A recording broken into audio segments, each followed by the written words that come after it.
આજે તો ફરી પાછા અલંગ કાચ ભરવા ગયા અને ભાઈબંધને દોરી સાથે ટીંગાવાના કર્યા કાંઈક આવી રીતે ખેલ.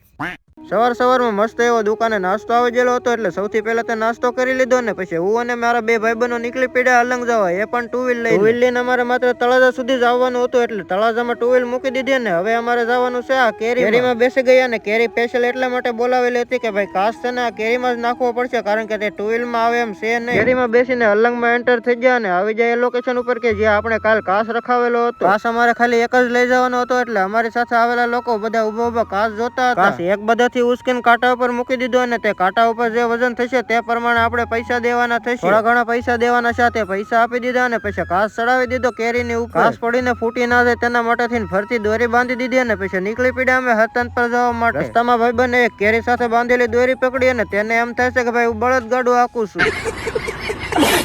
સારું હાલો તો મળીએ એક નવા જ મિની વ્લોગ સાથે. ત્યાં સુધી બધાએ ફોલો ન કર્યા હોય તો ફોલો કરી નાખજો.